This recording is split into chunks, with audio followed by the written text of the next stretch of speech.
I'm Francesca Maxime. And I'm Matt McClure, and this is Currents. Immigrants find a place to call home in the city of churches. The best example we can give to society and members of our church is when we put the words of the gospel into action. City slickers get away from it all to recharge. We can do so much more when we work together. And Brooklyn gets ready to go green to celebrate its Irish heritage. When you come and watch the people that we honor, it's really inspirational.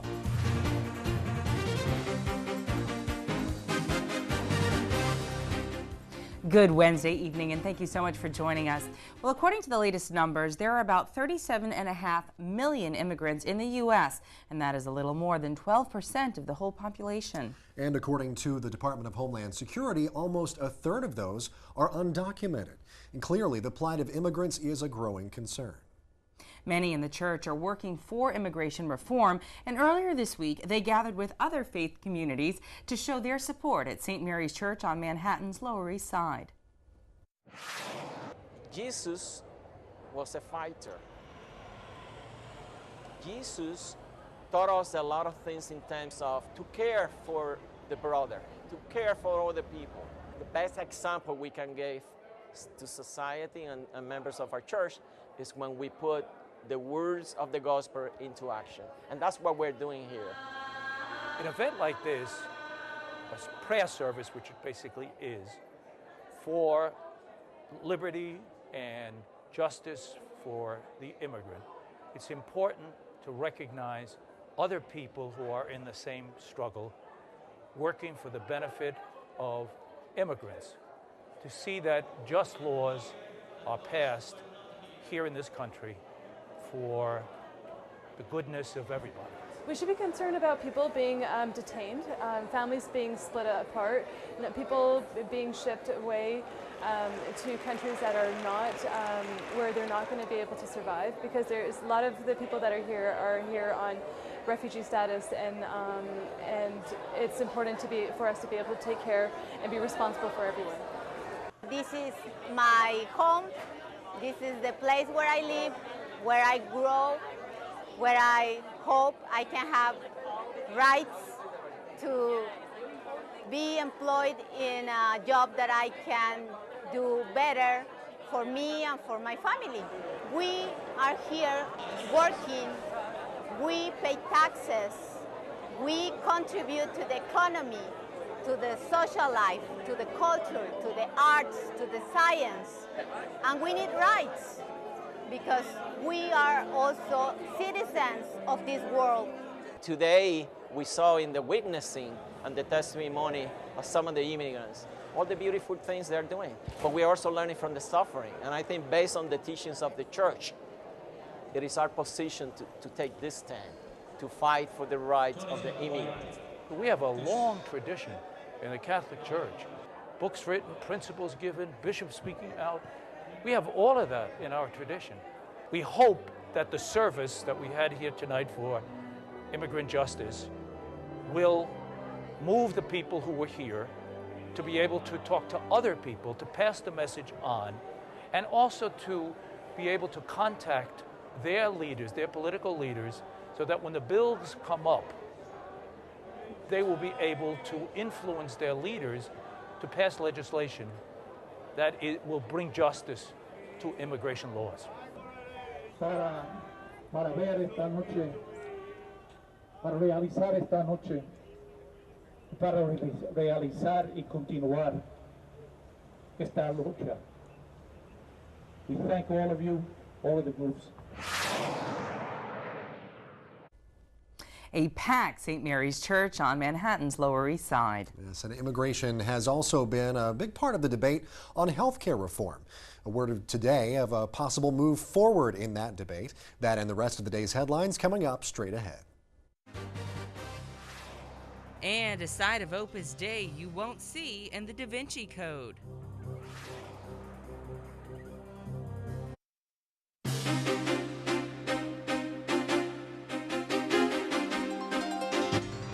Welcome back to Currents. I'm Matt McClure. And I'm Francesca Maxime. Coming up a little bit later, the grass won't be the only thing that's green at Keyspan Park over the weekend. But first, let's have a look at the day's headlines.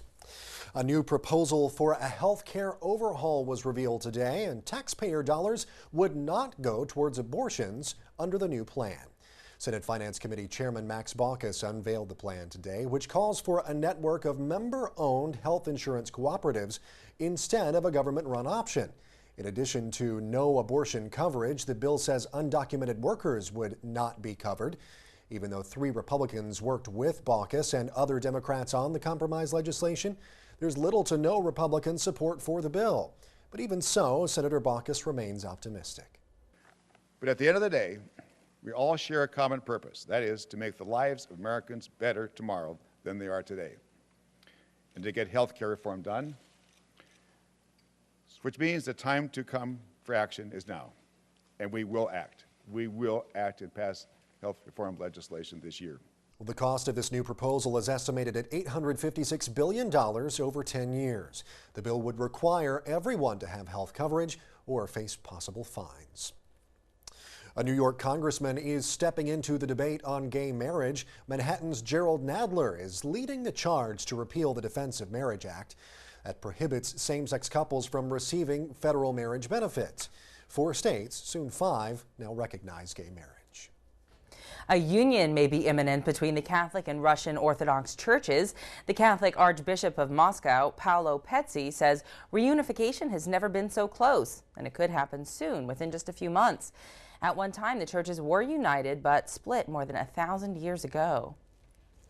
The most translated book in the world is about to get another translation. The bishops' conferences of the U.S. and Latin America have agreed to develop a new Spanish-language version of the Bible. America Magazine reports the new translation will be aimed at Spanish speakers in the Americas. The current translation is based on the linguistic traditions of Spain. And Spain will be the setting for an upcoming movie based on the life of the founder of the Catholic movement, Opus Dei. As we hear from Rome Reports, the film There Be Dragons will paint a much different picture from the Da Vinci Code. For a few weeks, the suburbs of Buenos Aires have turned into 1936 Madrid. Roland Jaffe, director of the mission, strolls through bulletproof trucks, militias, and Spanish flags, currently working on the production of There Be Dragons, a film based on the life of Saint Jose Maria Escrivá of Balaguer. Charlie Cox, who starred in the movie Stardust, plays Escrivá in the new film, and will be joined by Geraldine Chaplin and Rodrigo Santoro. The movie tells the story of a journalist that's investigating the life of his dying father and discovers the lifelong friendship he had with the founder of Opus Dei from his childhood until the years of the Spanish Civil War. The film was funded by private investors from the US and Spain. Opus Dei did not give money toward the film. According to the director, it's not meant to be a movie about Jose Maria Escrivá, but about things people do to find meaning in life. It's a story about everyday heroes and saints that highlights the value of friendship and forgiveness. The film is set to debut in 2010.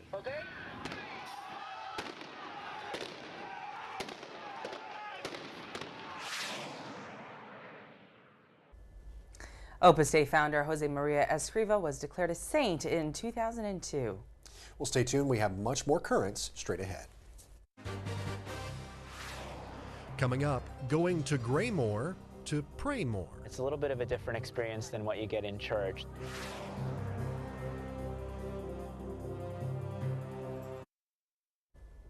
Welcome back. You know, living in a place like New York, sometimes you need to kind of get away from the hustle and bustle of the city. A group of young Catholics from our area did just that over the weekend. They gathered at the Franciscan Friars of the Atonement Graymore Shrine just north of the city.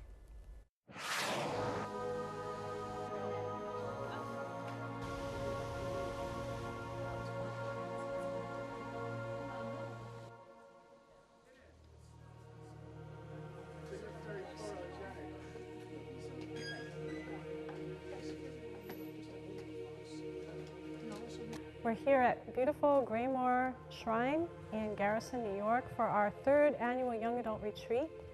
And this is sponsored by the Young Urban Catholics and St. Raymond's Young Adults and Catholic Connections, 3 young adult groups that have been working together for the past 3 years to do this retreat annually. And we do this retreat so that young adults especially can come together in the church and be strengthened by the presence of one another and really come and meet the Lord in sacrament and prayer.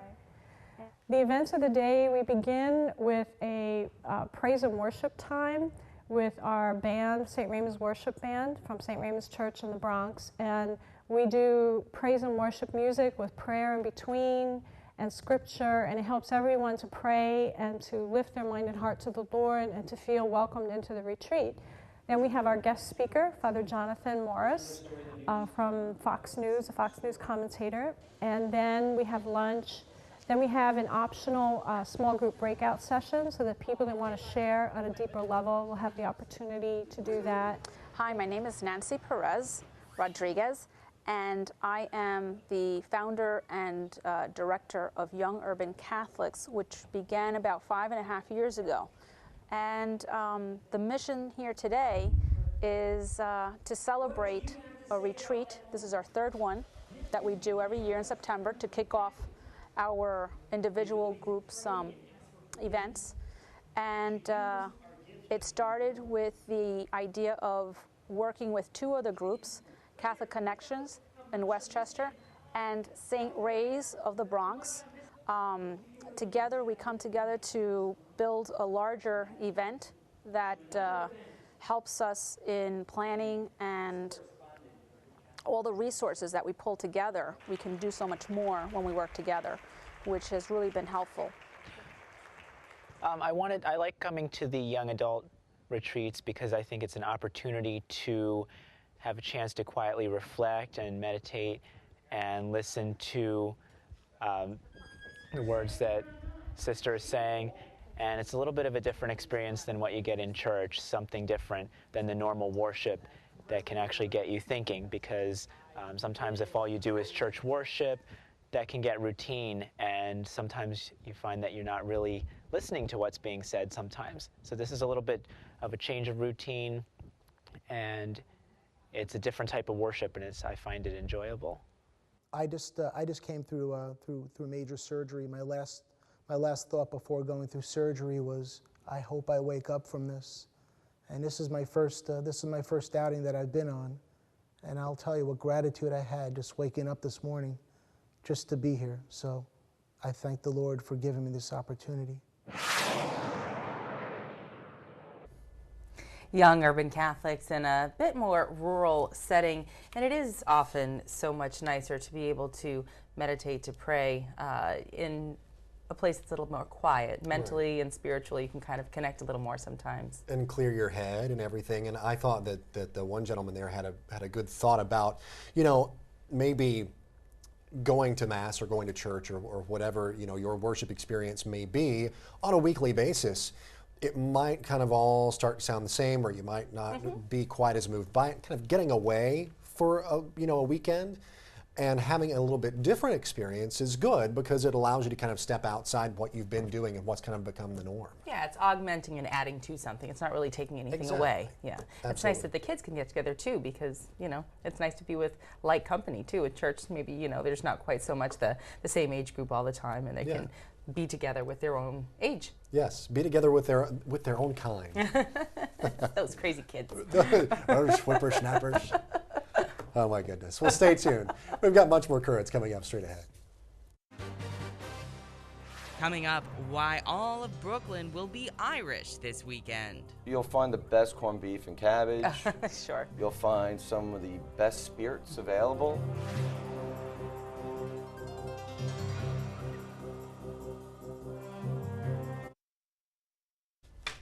Finally tonight, we have been talking about being Irish and green.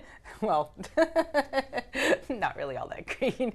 We haven't forgotten what time of year it is. I'm part Irish. Can wear green, Well, I mean, it's not St. Patrick's Day at all, but all of Brooklyn can be Irish this weekend for the annual Great Irish Fair. Even me, perhaps. To find out more, I spoke yesterday with Thomas Flood, Director of Stewardship and Development for the Brooklyn Diocese. Thomas, thank you so much for being with us here today at Currents. Tell us a little bit about this Great Irish Fair if you haven't ever been before. I know you have, but I'm new to the area, so tell us a little bit about it. It is the best community cultural event that you could possibly go to. It has a long history. It's been around for many, many years. There was a little lapse, I think, for a year, and now it's back, benefiting Catholic education. Nice. The Keyspan Park plays host to the event, and traditionally, in the last couple of years, we've had between 10 and 15,000 people show up. Wow, wow, that's over on Coney Island. It can definitely hold that many people. Absolutely. A lot of people go out there. We have plenty of room for more people. Okay, so come on down. That's right. What kind of things can people expect at the fair? I'm assuming it's a family kind of affair. Absolutely. There's rides for children. There's cultural events for adults. There's food. There's drink. There's vendors, and most importantly, there are the bands. And we have some of the best entertainment available, especially in the Irish world. Anybody in particular that people should look out for? Sure. My mother and father's favorite, and probably a lot of parents' favorite, Andy Cooney will be there, the renowned singer. We have Unforgettable Fire. We have my favorite, the Screaming Orphans, which are sisters from Donegal. So I'm very, very excited. I'm not only someone that attends the event and works the event, I get to really enjoy the event with my family and friends. Sure, absolutely. Is there any particular kind of food that people should look out for, or anything that they wouldn't find anywhere else? This is a good time of year to get it? You'll find the best corned beef and cabbage. Sure. You'll find some of the best spirits available from some of our wonderful partners that have generously sponsored the event, so it's going to be a great affair. And there's also a Mass that's going to be celebrated each day, right? Absolutely. Both days we will celebrate Mass. I believe Saturday's Mass follows the procession that takes place from Our Lady of Solace Parish in Coney Island, Brooklyn, to the fairgrounds, and we'll have Mass at 10 a.m.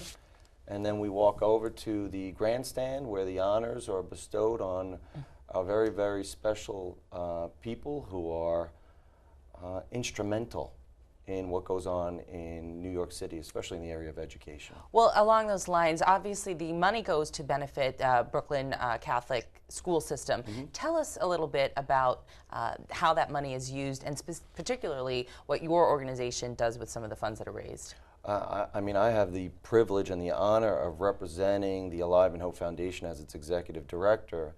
And what we get to do is be the facilitator of the generosity that is shared with us through the Great Irish Fair, through the generous partners, through the Irish American Building Society, which really more or less is the overall sponsor of the event. They put everything together. How is the money used specifically? Like, what kind of programs would the kids be involved in, or how would it help them? We help the students by giving need-based scholarships for the most part. Okay. We have an objective process. Children and their families fill out forms, they submit them, and the great thing that we do is really change lives through the gift of education. You may be surprised to hear that for the most part, the people that we help have an average household income of $26,000. Wow. And that's based on a family of 4. Wow. So the impact that events like this, generosity like this have, it's as they say in the commercials, priceless. Yeah, absolutely. Well, it's $12, I think, for an individual, and then $30 for a family of 4. So with 10,000 or 15,000 or maybe more people coming, hopefully there'll be plenty of money to help those families in need. What do you think is sort of the state of Catholic education here in Brooklyn now? Is it hurting? Is there room for improvement? Obviously, you know, times are tough all around. Times are tough all around, but there is nothing better than Catholic education. I have the benefit of being a product of Catholic education. I am one of 7 children. How my parents afforded it, I still am trying to figure out. But I've learned that through the generosity of the parishioners, through the generosity of the religious, through the generosity of people I probably will never meet in my life, we have the opportunity to give the gift of education. And in gratitude for what I have received, I've committed myself to doing the same for others, as has Marty Cottingham, who is the president of the IABS and chairing the Great Irish Fair, as has Chris Hannon and Jerry Keogh and other leaders and committee members of the Great Irish Fair. Sure. There's also a couple of people, I think, the queen of the fair. There's a girl who's going to be going to Fordham. There's a Colleen Queen, yes. Yep. Yes, and every year, I mean, when you come and watch the people that we honor, it's really inspirational because some of the things that they do on their own time for others, they're heroes and they should be celebrated. And again, through the efforts of the Great Irish Fair, we are celebrating people who make a difference. Well, Thomas, you don't have to be Irish to go, right? It's a community affair. You can be Irish at least 3 days a year if you're not Irish. Okay. This weekend on the 19th and the 20th, and of course March 17th. All right. On St. Patrick's Day. Well, thank you so much for sharing all that. Thank you so much for having us, and please come out to the Great Irish Fair. You can be Irish too, Francesca. Thanks. That'll be a first.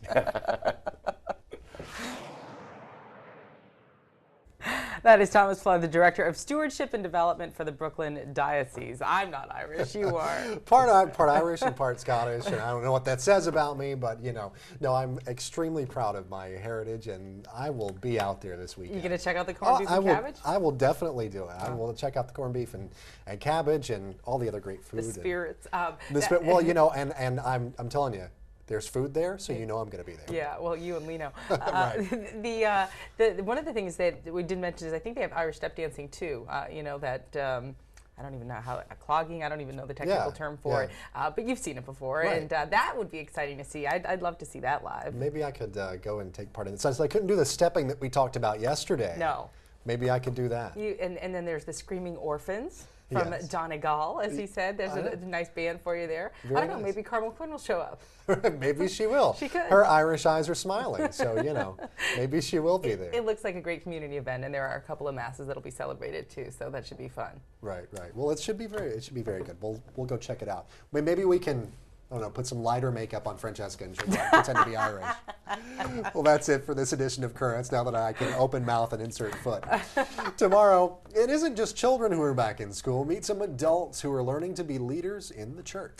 We have that and more tomorrow on Currents. And remember, you can always watch us online and catch us online. We're excited about our new look on our website. You can check it out at our new web address, which is currentsny.net. Yeah, you'll see that new look. It's very nice. You can also let us know what you think of the show and the site, or just share a story idea with us. Send us an email, drop us a line at currentsny.net. And our latest edition, you can also check out our new Facebook page, our Facebook fan page for Currents. Just log on to Facebook and then search for Currents in there, and you should find it. We have about 400 fans now. Very proud of that.